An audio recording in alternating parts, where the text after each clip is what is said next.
तो क्या है ये मामला हम जानते हैं। तो हमारे साथ जुड़े हुए हैं मानवाधिकार अधिवक्ता एसके झा। सर, आपका स्वागत है मेरे चैनल में। बहुत बहुत धन्यवाद।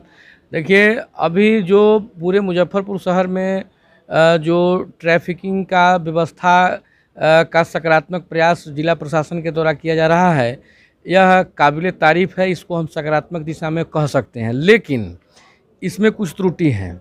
कुछ त्रुटि इसमें ये है कि सबसे पहला होना चाहिए क्या कि जो भी सड़क है टाउन की, उस सड़क का चौड़ीकरण होना काफ़ी ज़रूरी है। सड़क काफ़ी तंग हाल में है। दूसरा बात यह है कि सड़क के दोनों तरफ अतिक्रमण है, साथ ही साथ सही नाला वगैरह नहीं है। उसके बाद में ट्रैफिकिंग में हम जो देख रहे हैं, हम लोगों ने इधर अवलोकन किया है पिछले 2-4-5 रोज में, एम्बुलेंस के लिए कोई व्यवस्था नहीं है, जो काफ़ी महत्वपूर्ण है मुजफ्फरपुर जैसे शहर के लिए। एम्बुलेंस के लिए कोई व्यवस्था नहीं है। अगर कोई सर्टेन टाइम लिमिट तक अगर किसी को अगर ट्रैफिक पर रुकना है, एम्बुलेंस भी ऑटोमेटिक को रुक जाएगी। उस पीरियड में 1 मिनट, 1.5 मिनट, 2 मिनट में किसी की जान अगर चली जाती है तो इसकी जिम्मेवारी कौन लेगा? यह सबसे महत्वपूर्ण बात है। दूसरी बात यहाँ पर यह है, पैदल यात्रियों के लिए कोई व्यवस्था नहीं है, साइकिल वालों के लिए कोई व्यवस्था नहीं है। तो फिर यह हो क्या रहा है? तो हम लोग इसको ऐसा कह सकते हैं कि तब यह है कि जुर्माना की राशि की वसूली के लिए ही महज या कहीं षड्यंत्र तो नहीं रचा जा रहा है। यह बहुत सारी बातें हैं।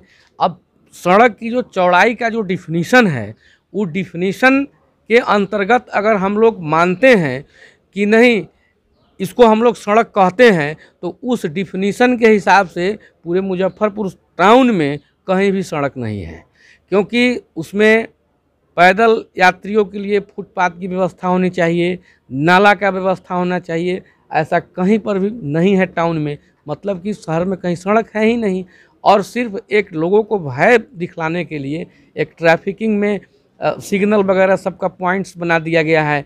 लोग रुक रहे हैं, अच्छी बात है। लोग ट्रैफिक व्यवस्था को समझ रहे हैं, ये भी अच्छी बात है। लेकिन मेरा ये कहना है कि आखिर उसके लिए आपने क्या किया?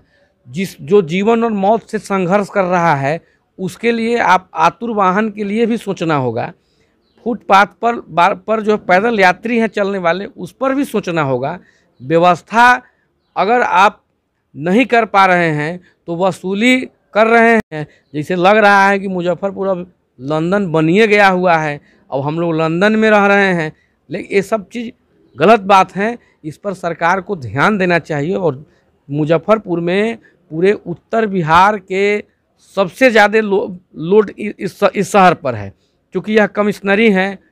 हमारे जो बिजली विभाग का जो भी केसेज आता है यहाँ पर, तो यहाँ पर 10-11 जिला का लोड है कोर्ट में। बहुत जगह से लोग आते हैं। कचहरी में 4-5 रोज से लोग आ रहे हैं। सब लोग कह रहे हैं कि सर अब हमको टाउन में आने में डर लग रहा है। अब भाई टाउन में आने में डर क्यों लग रहा है? तो हमको पता ही नहीं है कि हम कैसे चलें, किस हो करके चलें। तो इससे यह प्रतीत हो रहा है कि इसमें जन जागरूकता की भी ज़रूरत थी। जन जागरूकता। एक सवाल है मेरा यहाँ पर कि अभी कुछ दिनों पहले एक वीडियो वायरल हुआ है शहर में कि एक साइकिल सवार ट्रैफिक लाइट के नियम को पालन कर रहा है और वहाँ पर रुका हुआ है, लेकिन उसके चलने के लिए जगह नहीं है। तो इस पर आप क्या कहेंगे सर? हाँ, ये बहुत दुखद बात है, काफ़ी दुखद बात है। अगर पैदल चलने वाले के लिए सड़क पर पैदल भी लोग चल रहा है, साइकिल से चल रहा है। जो दिव्यांग लोग हैं उनके लिए भी साइकिल है, वो भी अपना साइकिल से चलते हैं। तो अब एक दिव्यांग को भी रुकना पड़ रहा है। इस पर विचार करना। जब आप शहर को स्मार्ट बना रहे हैं तो स्मार्ट लोगों को भी बनाना होगा। स्मार्ट लोग भी बनेंगे।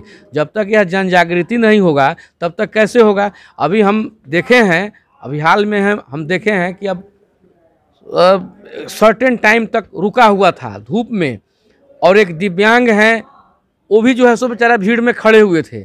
अब हम लोग को देख करके लग रहा था कि भाई वो कैसे निकलेगा आदमी। तो उनके लिए भी व्यवस्था करना पड़ेगा। और सिर्फ जुर्माना वसूली जो है सो इसका जुर्माने से बता दें सर, जुर्माना इतना है कि जहाँ पर ट्रैफिक लाइट व्यवस्था अभी शुरू भी नहीं हुई है, लोग डर से वहाँ पर भी रुक रहे हैं। इस पर क्या कहेंगे? देखिए, जुर्माना तो उच्चतन होना ही नहीं चाहिए। जुर्माना का मतलब क्या है, जब हम लोग जब गाड़ी को जब कोई भी आदमी परचेज करता है तो वन टाइम ही लोग उसको रोड का टैक्स दे देता है, रजिस्ट्रेशन वगैरह जो भी शुल्क है वो तो वन टाइम ही जमा हो जाता है। तो उसका जुर्माना क्या, जुर्माना तो एक भय पैदा हो गया ना। जुर्माना क्या, ऐसी व्यवस्था बनाइए कि लोग जागृत रहें, लोग जागरूक रहें। जुर्माना का क्या मतलब है? अब जुर्माना है, अब कोई गरीब आदमी है, कोई इलाज कराने के लिए जा रहा है, अब उसका हेलमेट है वो छूट गया, तो इमरजेंसी में पहले आदमी का जान देखेगा कि हेलमेट देखेगा। दूसरी बात यह है कि एम्बुलेंसे से अगर जा रहा है, हम मानते हैं मोटरसाइकिल से नहीं गया, एम्बुलेंसे से जा रहा है, अब 100 मिनट अब जो है सो 100 मीटर तक लग गया है लाइन, अब उसको 50 सेकेंड, 100 सेकेंड, 150 सेकेंड, 1 मिनट, अब किसी को रुकना पड़ गया, तो उसी बीच में उसकी जान चली गई। तो व्यवस्था होना चाहिए साइकिल वालों के लिए, व्यवस्था होना चाहिए दिव्यांग जनों के लिए, व्यवस्था होना चाहिए एम्बुलेंस के लिए, व्यवस्था होना चाहिए हर उस व्यक्ति के लिए जो इस देश का नागरिक है और इस देश के अपने सड़क पर चल रहा है, जो हर प्रकार का टैक्स भी दे रहा है। व्यवस्था के नाम पर कुछ भी नहीं है, आप तहसीली के नाम पर बहुत सारा वसूली की जा रही है। यह कहीं ना कहीं मानवीय गरिमा और मानवीय स्वतंत्रता का यह विरुद्ध है, जिसके लिए हमने मानवाधिकार आयोग में हम कंप्लेन किए हैं। और मुझे उम्मीद है कि आने वाले समय में बहुत ही सकारात्मक पहल होगा ह्यूमन राइट कमीशन के द्वारा, और उसके अगर आगे तक भी अगर हमको जाना पड़ेगा इस व्यवस्था को सुधारने के लिए, तो हम उसके आगे तक भी जाने के लिए हम लोग पूरा हम तैयारी कर लिए हुए। हमको जहाँ तक जाना होगा हम जाएंगे, लेकिन व्यवस्था को सुधरवाना होगा, क्योंकि हमको व्यवस्था चाहिए। धन्यवाद हमसे जुड़ने के लिए। तो अभी आप सुन रहे थे मानवाधिकार अधिवक्ता एसके झा को, जिन्होंने इस नई व्यवस्था का स्वागत किया है, लेकिन उसमें जो कमियां हैं उसको बताया है, और वो चाहते हैं कि इस कमी को जल्द से जल्द दुरुस्त कर लिया जाए। तो ऐसे ही ताज़ा अपडेट के लिए जुड़े रहिए तिरहुत नाव के साथ। और अभी तक आपने इस चैनल को लाइक और सब्सक्राइब नहीं किया तो फौरन इस चैनल को लाइक और सब्सक्राइब कर लें।